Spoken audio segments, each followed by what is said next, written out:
Hello, my dear student. This is Dr. Vivek Rohira, mathematics mentor, and in today's lecture, in the chapter number 4, determinants.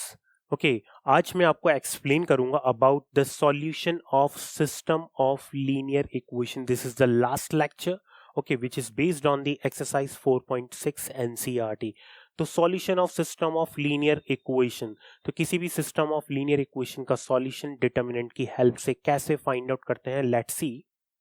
So to understand this, firstly we consider the system of equations. So देखिए system of linear equation हम यहाँ पर consider करते हैं.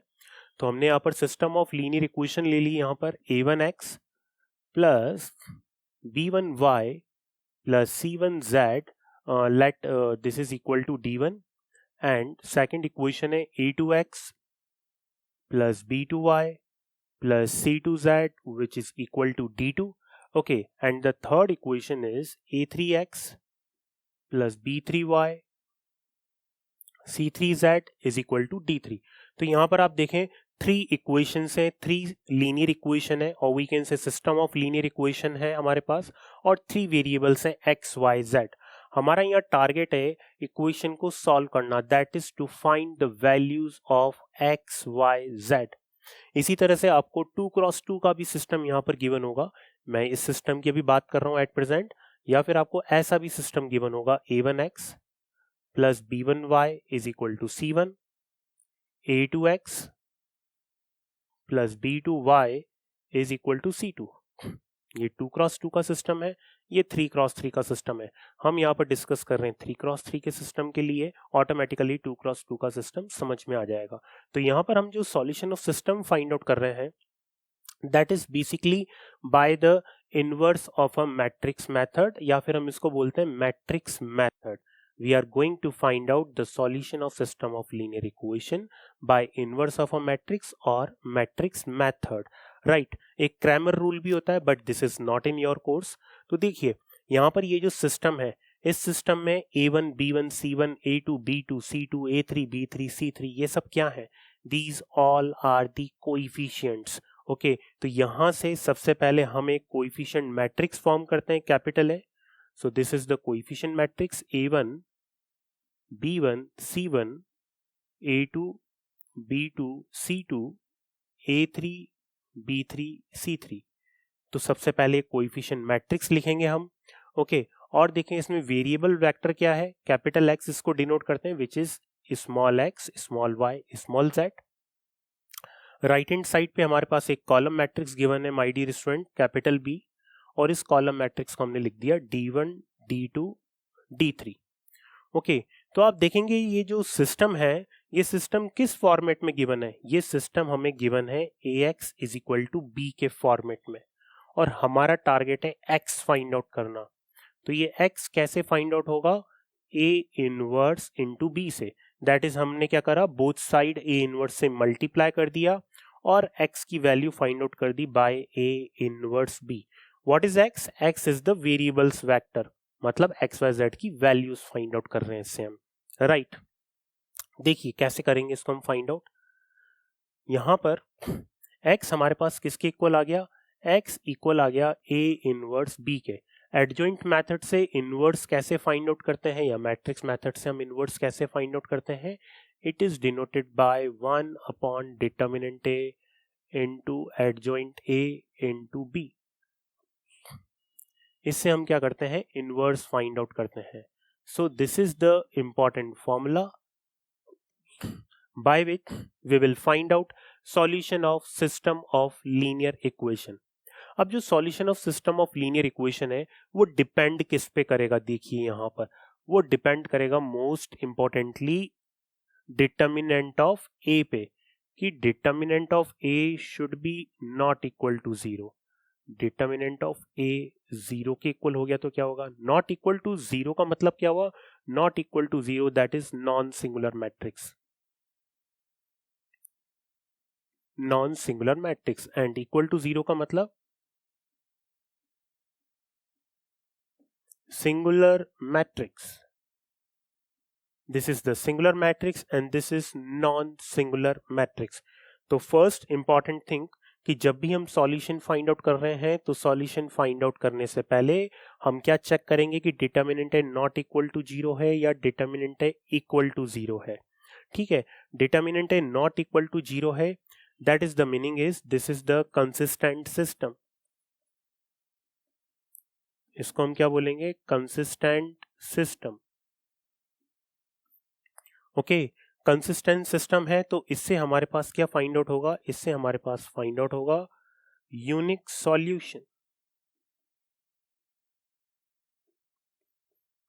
इससे क्या find out होगा, unique solution find out होगा, और ये यूनिक सॉल्यूशन ही आपके कोर्स में है। तो आपको मोस्ट इंपॉर्टेंटली कॉन्सेंट्रेट किस पे करना है, यूनिक सॉल्यूशन पे करना है, राइट। सिंगुलर मैट्रिक्स आ गया तो इससे दो पॉसिबिलिटीज आ सकती हैं,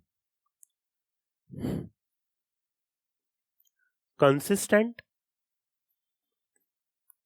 और इनकंसिस्टेंट। या तो ये कंसिस्टेंट होगा या फिर क्या होगा, इनकंसिस्टेंट होगा। कंसिस्टेंट मीनिंग कि जो एडजॉइंट ए इंटू बी है this is equal to zero, okay, and inconsistent that is adjoint A into B which is not equal to zero, ये क्या हो, जीरो के इक्वल नहीं हो। Okay, then in that case it may be infinite many solution,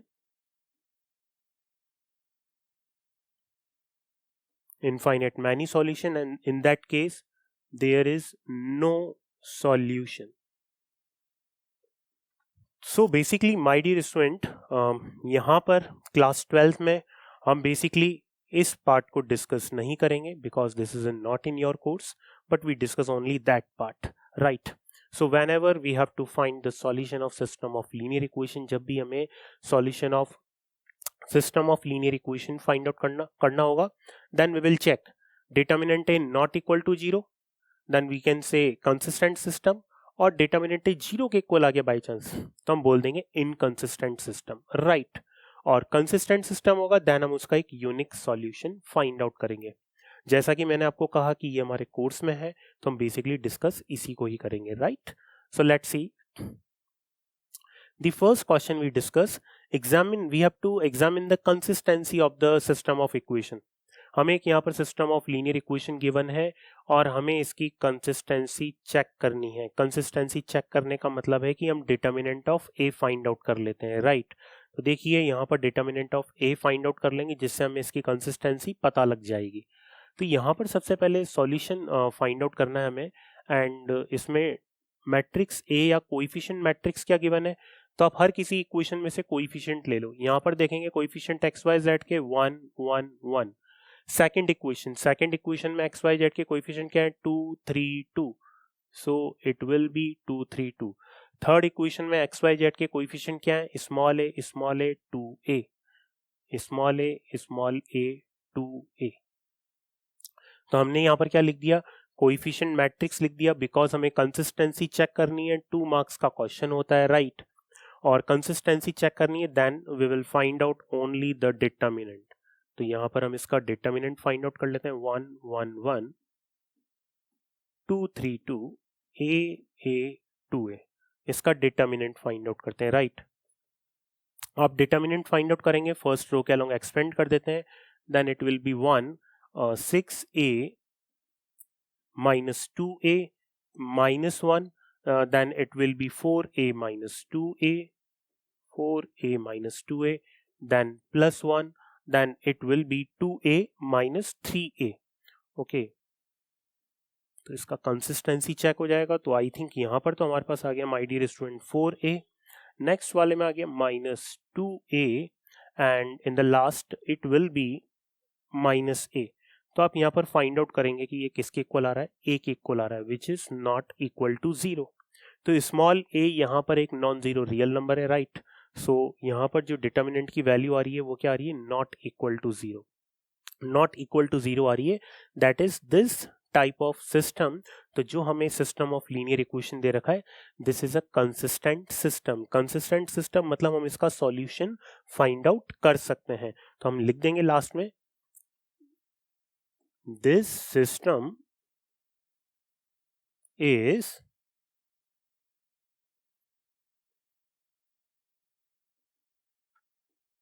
consistent system. तो ये system किस तरह का है?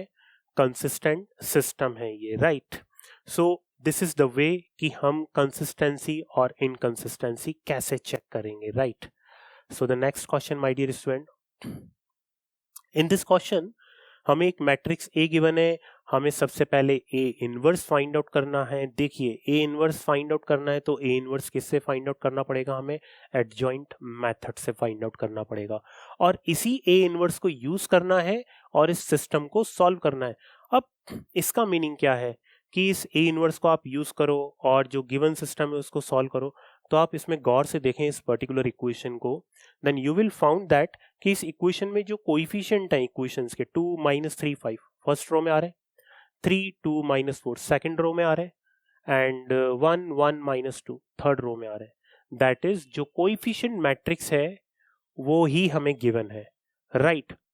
सो दैट्स व्हाई हम ये ए इनवर्स यूज करके इस सिस्टम को बहुत इजीली सॉल्व कर सकते हैं, राइट। सो फर्स्ट टारगेट है हमारा ए इनवर्स फाइंड आउट करना। ए इनवर्स कैसे फाइंड आउट करेंगे? ए इनवर्स एडजॉइंट मेथड से फाइंड आउट करेंगे। उसके लिए पहले डिटर्मिनेंट ए फाइंड आउट करना पड़ेगा। Okay, so first we find out my dear student determinant.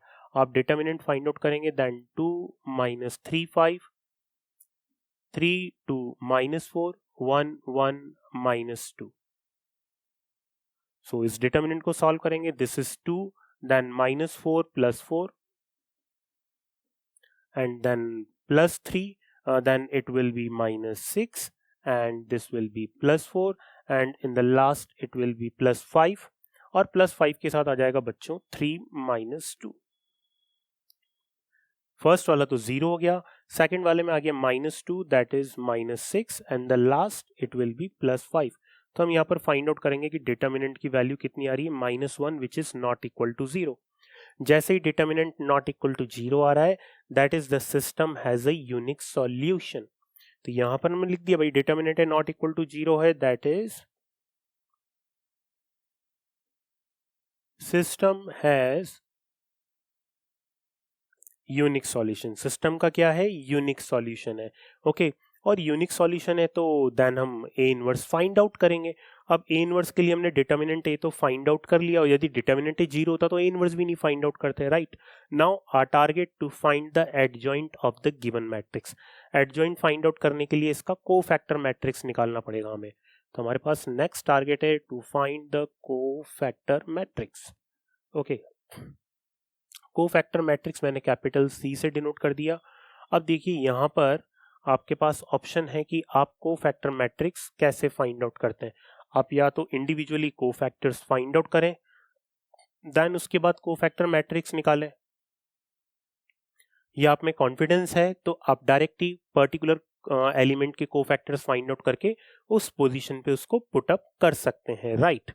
Example that मुझे A11 एलिमेंट का कोफैक्टर निकालना है, 2 का कोफैक्टर निकालना है तो कितना आ जाएगा? ये इस पर्टिकुलर रो और कॉलम को डिलीट करेंगे, वैसे मैंने ऑलरेडी प्रोसीजर बता रखा है आपको। तो ये कितना आ जाएगा? -4 +4, so it will be 0। A12 का कोफैक्टर निकालेंगे तो सेकंड कॉलम और फर्स्ट रो को डिलीट कर देंगे, then it will be -6 +4 that is -2। पर यहाँ आएगा प्लस का 2 क्योंकि इसका साइन कन्वेंशन क्या है? नेगेटिव। A13 का कोफैक्टर फाइंड आउट करते हैं, then third column first row को delete, then it will be 1। Sign convention positive है, चेंज करने की जरूरत नहीं है। नाउ A21 के लिए second row first column, then it will be 6 -5 that is 1, but यहाँ आ जाएगा -1 क्योंकि इसका साइन कन्वेंशन नेगेटिव होता है। A22 second column second row, then it will be -4 and -5, -4 that is -9, okay. एक बार चेक कर लेते हैं वापस, that is -4 -5, yes, okay. In the similar way A23 में third column and second row, then it will be 2 + 3 that is 5, but ये आएगा -5, okay. Sign convention already negative है।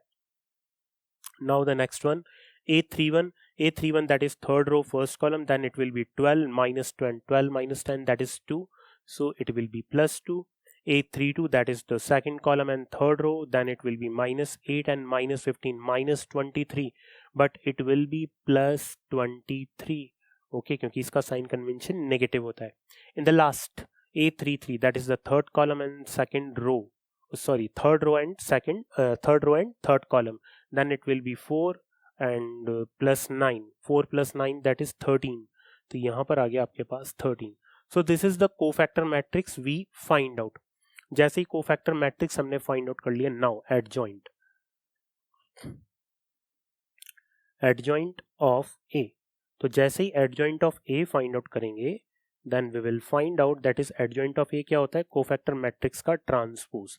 इसका ट्रांसपोज कर दो, then it will be 0 -1 2 2 -9 23 and 1 -5 13. Okay, so this is the adjoint A we find out, right? So सबसे पहले हमने क्या करा, डिटर्मिनेंट फाइंड आउट करा, देन हमने adjoint of A find out कर लिया, राइट? जैसे ये दोनों फाइंड आउट हो गए, अब A इनवर्स फाइंड आउट करना बहुत आसान है, राइट? तो देखिए A इनवर्स कैसे फाइंड आउट करेंगे हम. So in the next step we will write down A inverse will be equal to 1 upon determinant A into adjoint of A, 1 upon -1, और adjoint A की वैल्यू लिख देते हैं. ठीक है, तो adjoint A की वैल्यू क्या आ जाएगी, 0 -1 2 2 -9 23, 0 -1 2 2 -9 23 and 1 -5 13, 1 -5 13, राइट? आई थिंक हमने यहां पर ये ओके. तो ये हमारे पास A इनवर्स आ गया, मल्टीप्लाई कर देते हैं. Finally A inverse will be equal to 0 1 -2 and -2 9 and -23 and -1 5 and -13. तो ये हमारे पास आ गया A इनवर्स. तो फर्स्ट टारगेट था हमें A इनवर्स फाइंड आउट करना. मेजर प्रॉब्लम्स ही आती हैं इस पे बेस्ड. A इनवर्स हमने फाइंड आउट कर लिया. Now after finding the A inverse हमें क्या करना है, solution of system of equation find out करना है. तो देखिए सिस्टम ऑफ इक्वेशन हमें ये गिवन है, तो इस सिस्टम ऑफ इक्वेशन को Ax = B के फॉर्मेट में लिख देते हैं. मैट्रिक्स एज इट इज लिख देते हैं, 2 3 5 3 2 -4 1 1 -2. So system of equation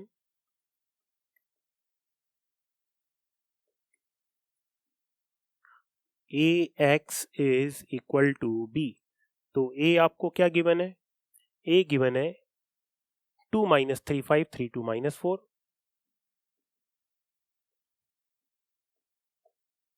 3 2 -4 and 1 1 -2. ठीक है, 1 1 -2. x के प्लेस पे हमने लिख दिया x y z, और कैपिटल B के प्लेस पे आ जाएगा 11 -5 and -3. ओके, तो यहां पर हम लिख देंगे 11 -5 -3. हमें solution of system of equation निकालना है. तो solution of system of equation क्या होता है, x = A inverse B. A inverse लिख देते हैं यहां पर 0 1 -2, then -2 9 and -23 and -1 5 and -13, और यहां पर हमने लिख दी कैपिटल B की value. The capital B given is 11 -5 -3. सो ये आ जाएगा 11 -5 -3. मल्टीप्लाई कर देते हैं dear students. Then this is 0 and -5 + 6, this will be 1, and this is -22 and -45, that is -67, -67 + 69, so it will be 2, and this will be -11 -25 -11 and -25, it will be -36 -36 + 39, तो ये आ गया 3. तो ये आपके पास वैल्यूज आ गई x y z. So the value of x is 1, value of y is 2, value of z is 3. So x, y, z की values कितनी आ गई, 1 2 3. So this is the solution of system of equation जिसमें हमें सबसे पहले A inverse find out करना था और उसके बाद इसी ए इनवर्स की हेल्प से हमें गिवन सिस्टम का सॉल्यूशन फाइंड आउट करना था। इस तरह का क्वेश्चन मेनली 5 मार्क्स में आता है, राइट, और बहुत ही इंपॉर्टेंट क्वेश्चन है ये, right. The next question is, हमें यहाँ पर दो गिवन मैट्रिक्स का प्रोडक्ट करना है और इस प्रोडक्ट को यूज करके गिवन सिस्टम ऑफ इक्वेशन को सॉल्व करना है। चलिए वापस चेक करते हैं आखिर ये प्रोडक्ट इस सिस्टम के सॉल्यूशन में कैसे हेल्प करेगा। अब देखिए यहाँ पर कोएफिशिएंट क्या आ रहा है, 1 - 1 2, ये रहा 1 - 1 2, फिर आ रहा है 0 2 -3, तो 0 2 -3 आ रहा है। 0 इसलिए लिखा क्योंकि यहाँ पर x की टर्म नहीं है सेकंड इक्वेशन में। In the third equation you will found that 3 - 2 4, 3 - 2 4 आ रहा है।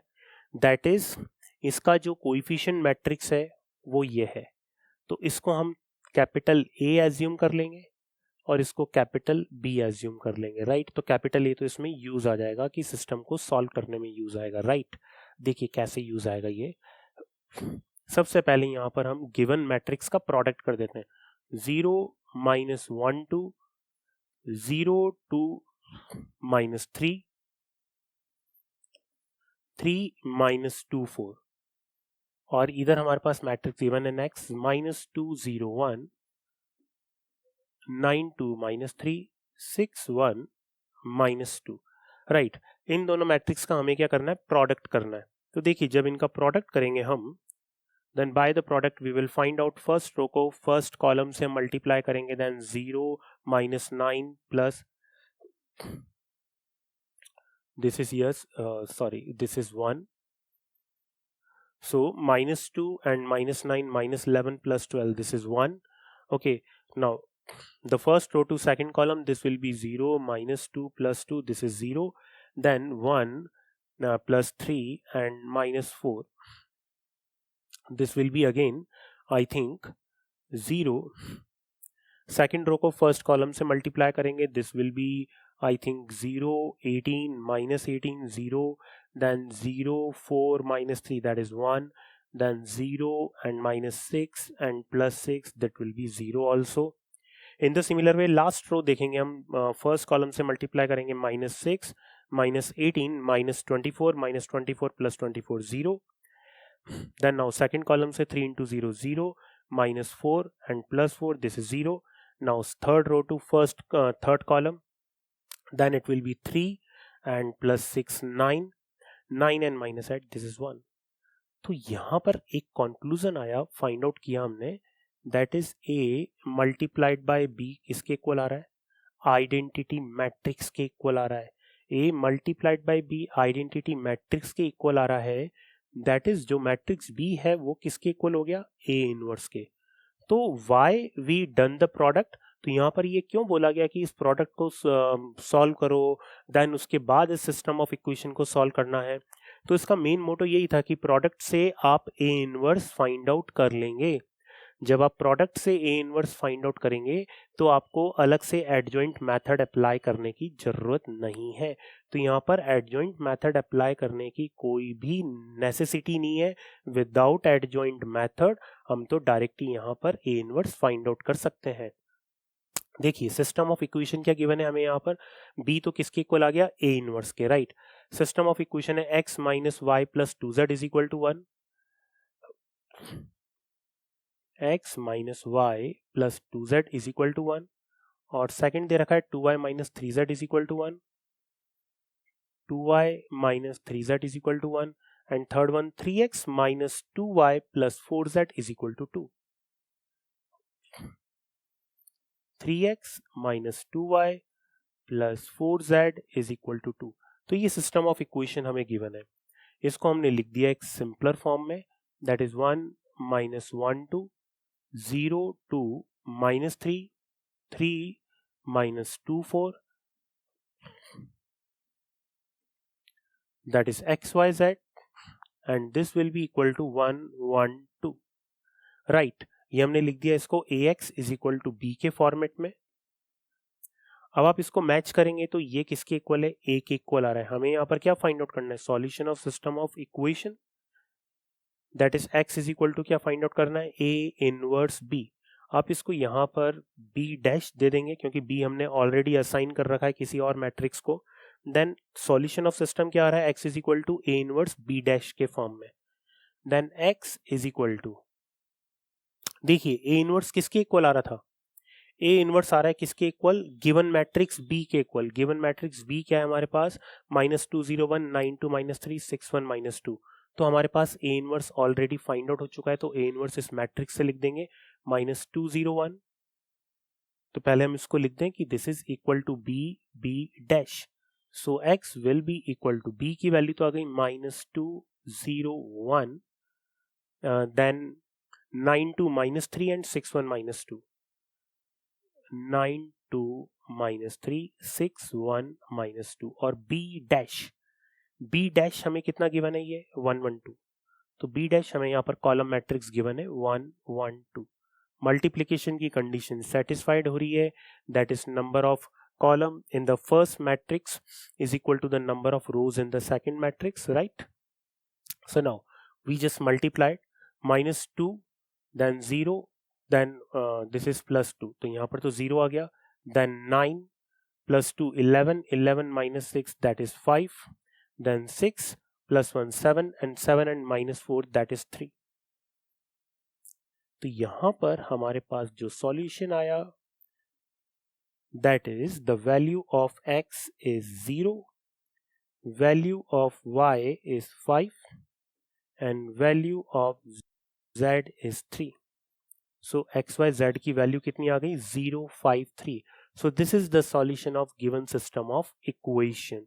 Okay, so I think my dear student, in this lecture you understand कि हम solution of system of linear equation by matrix method और by inverse of a matrix कैसे find out करेंगे। तो इसमें हमने डिफरेंट टाइप्स की प्रॉब्लम्स करी, इसमें कंसिस्टेंसी इनकंसिस्टेंसी सिस्टम को समझा, right. So here your chapter 4 determinant is complete.